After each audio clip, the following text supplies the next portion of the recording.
અગાઉના વિડિયો લેક્ચરમાં આપણે બે ટોપિક વિશે ચર્ચા કરી હતી. એક ડેનિયલ કોષ અને બીજું છે ક્ષાર સેતુનું કાર્ય. રચના અને કાર્ય વિશે આપણે સમજૂતી મેળવી હતી. હવે આપણે એ પણ જોયું હતું કે ડેનિયલ કોષનો કોષ વોલ્ટેજ 1.1 વોલ્ટ હોય છે. પરંતુ એની સાથે સંકળાયેલ 3 પ્રશ્નોનો આપણે અહીંયા આગળ અભ્યાસ કરવાનો છે કે ડેનિયલ કોષ સાથે બાહ્ય પરિપથમાં જ્યારે કોષ વોલ્ટેજ 1.1 કરતાં ઓછો હોય, 1.1 વોલ્ટ જેટલો હોય તથા 1.1 કરતાં વધારે હોય તો આ રીતે કોષનું જોડાણ કરતાં થતી ક્રિયાવિધિ આકૃતિ સાથે જણાવો. અહીંયા આગળ આપણે આકૃતિઓ દોરી છે જે ડેનિયલ કોષમાં દર્શાવેલી હતી એ જ રીતની છે. એમાં પહેલા ટોપિકમાં આપણે જોઈશું કે ઈ એક્સટર્નલ એટલે કે વોલ્ટેજ 1.1 કરતાં ઓછો હોય તો શું ક્રિયાવિધિ થાય છે. તો જો કોષનો વોલ્ટેજ 1.1 કરતાં ઓછો હોય તો એઝ ઇટ ઇઝ પ્રક્રિયા થશે. એઝ ઇટનો મતલબ છે કે ઝીંક એનોડ તરીકે તથા Cu કેથોડ બનશે. ઇલેક્ટ્રોનનું વહન જે રીતે ડેનિયલ કોષમાં થાય છે એ રીતે ઝીંકથી કોપર તરફ થશે અને વિદ્યુત પ્રવાહનું વહન કોપરથી ઝીંક તરફ થશે. હવે જો કોષનો વોલ્ટેજ 1.1 વોલ્ટ હોય તો શું ક્રિયાવિધિ થશે. તો કે જો કોષનો વોલ્ટેજ 1.1 વોલ્ટ હોય તો કોઈ પણ અહીંયા આગળ કોઈ પણ જાતની રાસાયણિક પ્રક્રિયા થતી નથી. એટલે કે કોઈ પણ વિદ્યુત ધ્રુવ એનોડ કે કેથોડ તરીકે વર્તશે નહીં. એટલે કે ઇલેક્ટ્રોનનું વહન પણ થશે નહીં અને વિદ્યુત પ્રવાહનું વહન પણ થશે નહીં. ટૂંકમાં કોઈ પણ પ્રકારની રાસાયણિક પ્રક્રિયાઓ થશે નહીં. જો ત્રીજી ક્રિયાવિધિ જોઈએ એટલે કે ઈ એક્સટર્નલ એટલે કે કોષનો વોલ્ટેજ 1.1 કરતાં વધારે હોય તો શું ક્રિયાવિધિ થશે. તો અહીંયા આગળ જે ક્રિયાવિધિ છે આખી વિરુદ્ધ થાય છે. એટલે કે જો ઈ એક્સટર્નલ 1.1 કરતાં વધારે હોય તો કોપર એનોડ તરીકે વર્તશે અને ઝીંક એ કેથોડ તરીકે વર્તશે. એટલે કે ઇલેક્ટ્રોનનું વહન કોપરથી ઝીંક તરફ થશે અને વિદ્યુત પ્રવાહનું વહન ઝીંકથી કોપર તરફ થશે. આ રીતે 3 કન્ડિશનમાં અલગ અલગ રીતે ડેનિયલ કોષ કાર્ય કરે છે. હવે આપણે કેટલાક પદોની સમજૂતી મેળવીશું. એમાં પહેલું છે વિદ્યુત ધ્રુવ. તો વિદ્યુત ધ્રુવ કોને કહેવાય તેની વ્યાખ્યા અને એટલે કે સમજૂતી આ પ્રમાણે છે. વિદ્યુત રાસાયણિક કોષના દ્રાવણમાં ડૂબાડેલી ધાતુની પટ્ટી કે ગ્રેફાઇટ જેવા અધાતુનો સળિયો કે જેની સપાટી પર ઓક્સિડેશન કે રિડક્શન પ્રક્રિયા થાય તેવી ધાતુની પટ્ટી કે ગ્રેફાઇટના સળિયાને વિદ્યુત ધ્રુવ કહે છે. દાખલા તરીકે ઝીંક સલ્ફેટના દ્રાવણમાં જો ઝીંકની પટ્ટી ડૂબાડેલી હોય તો આ રીતે ઝીંકનો વિદ્યુત ધ્રુવ બને છે. એ જ રીતે જો કોપર સલ્ફેટના દ્રાવણમાં કોપરની પટ્ટી ડૂબાડીએ તો કોપરનો વિદ્યુત ધ્રુવ તૈયાર થાય છે. બીજું સમજૂતી છે અર્ધકોષ.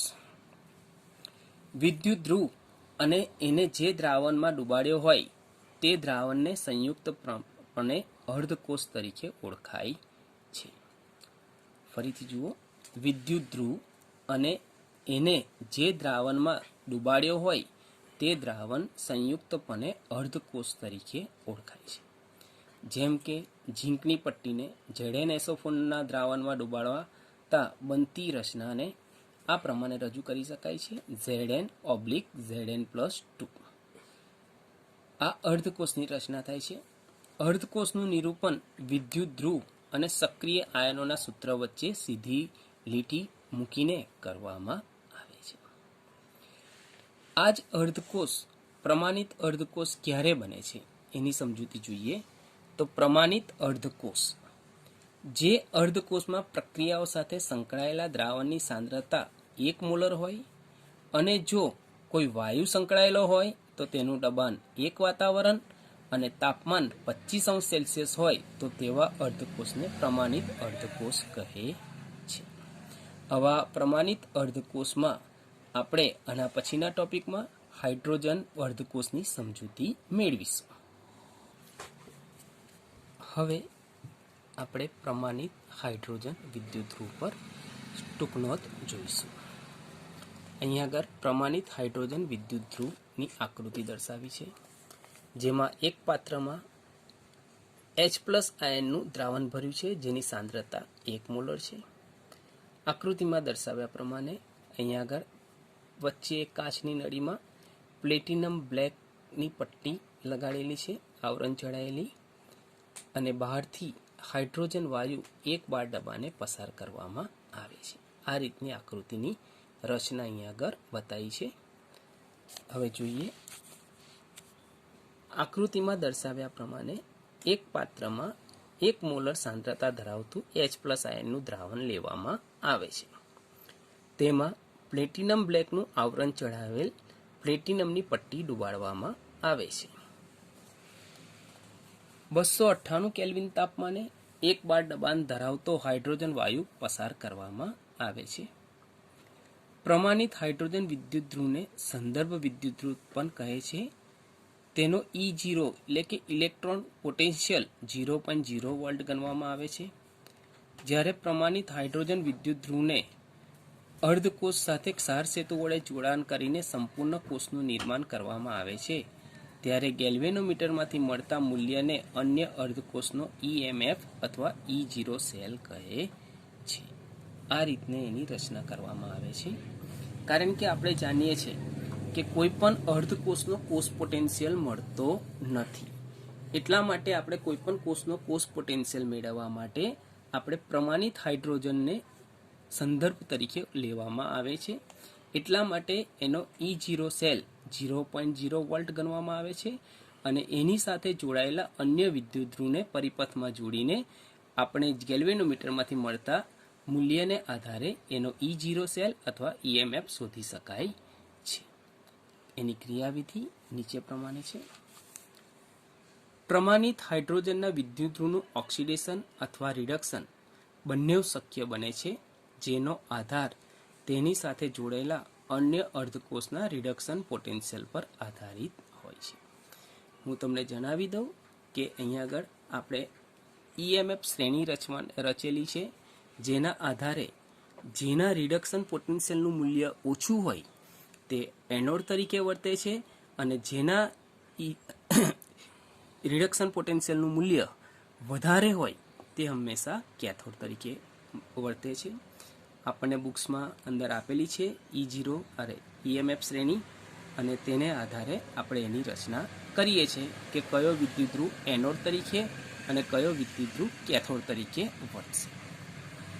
અહીં આગળ આપણે હાઇડ્રોજન વિદ્યુત ધ્રુવ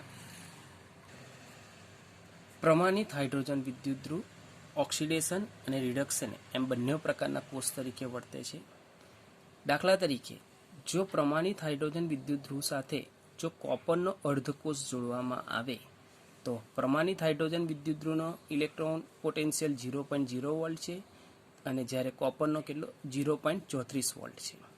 તેથી હાઇડ્રોજન એ એનોડ તરીકે વર્તશે, જ્યારે કોપરનો અર્ધકોષ એ કેથોડ તરીકે વર્તશે. અહીંયા આગળ આપણે દર્શાવ્યું છે. હાઇડ્રોજન વિદ્યુત ધ્રુવને આ રીતે દર્શાવવામાં આવે છે: પ્લેટિનમ H2 આયન. જો બે દ્રાવણની વચ્ચે ક્ષાર સેતુ દર્શાવવાનો હોય તો એને બે ઊભી લીટી વડે દર્શાવવામાં આવે છે, અને પાછળ કોપરનો અર્ધકોષ દર્શાવેલો છે. અહીંયા આગળ રાસાયણિક પ્રક્રિયા આ પ્રમાણે થાય છે. હાઇડ્રોજન જે 2 ઇલેક્ટ્રોન મુક્ત કરીને 2H+ બનાવે છે, જ્યારે કોપર એ 2 ઇલેક્ટ્રોન મેળવીને કોપર ધાતુમાં રૂપાંતર પામે છે. નો E0 સેલ શોધવાનો હોય તો એનું માટેનું સૂત્ર છે E0 કેથોડ -E0 એનોડ. હવે આપણને ખબર છે કે કેથોડ તરીકે કોપરનો વિદ્યુત ધ્રુવ દર્શાવેલો છે, જ્યારે એનોડ તરીકે હાઇડ્રોજનનો વિદ્યુત ધ્રુવ દર્શાવેલો છે. કોપરનો પોટેન્શિયલ આપણે જણાવ્યું પ્રમાણે 0.34 વોલ્ટ છે, જ્યારે હાઇડ્રોજનનો તો પ્રમાણિત છે એટલે એનો વોલ્ટેજ 0.0 વોલ્ટ છે. તેથી E0 સેલ આપણને 0.34 વોલ્ટ મળશે. આ જ પ્રમાણે જો હાઇડ્રોજન વિદ્યુત ધ્રુવને ઝીંક સાથે જોડવામાં આવે, એટલે કે ઝીંકના અર્ધકોષ સાથે જોડવામાં આવે, તો ઝીંકનો કોષ પોટેન્શિયલ છે -0.76 વોલ્ટ. તો હાઇડ્રોજન વિદ્યુત ધ્રુવના સંદર્ભમાં ઝીંક એ એનોડ તરીકે વર્તશે, જ્યારે હાઇડ્રોજનનું વોલ્ટેજ 0.0 વોલ્ટ હોવાથી તે કેથોડ તરીકે વર્તશે. અને એની રચના નીચે પ્રમાણે થાય છે: Zn Zn+2 ક્ષાર સેતુ H+H2PT. હવે આ પ્રકારના કોષનો જો કોષ પોટેન્શિયલ મેળવવો હોય એટલે કે E0 સેલ મેળવવો હોય તેની માટેનું સૂત્ર છે E0 cathode minus E0 anode. હવે અહીંયા આગળ કેથોડ તરીકે આપણે હાઇડ્રોજનનો વિદ્યુતધ્રુવ લીધો છે એટલે એનો કોષ પોટેન્શિયલ મૂકીશું 0.0 વોલ્ટ માઇનસ ઝીંકનો -0.76 વોલ્ટ છે. માઇનસ માઇનસ પ્લસ થશે એટલે આખા કોષનો કોષ વોલ્ટેજ 0.76 વોલ્ટ થશે. આ રીતે સંદર્ભ હાઇડ્રોજન વિદ્યુતધ્રુવ એ સંદર્ભ વિદ્યુતધ્રુવ તરીકે કાર્ય કરે છે. એટલે કે જો એના કરતાં બીજા અર્ધકોષનો પોટેન્શિયલ ઓછો હશે તો હાઇડ્રોજન કેથોડ તરીકે વર્તશે અને જો વધારે હશે તો હાઇડ્રોજન એ ઓક્સિડેશન અર્ધકોષ તરીકે એટલે કે એનોડ તરીકે વર્તે છે. અત્યારમાં આપણે અહીં સુધી લઈશું. ત્યારબાદ આગલા પ્રશ્ન માટે ડેનિયલ કોષ માટે આપણે નંદ સમીકરણની તારવણી કરીશું.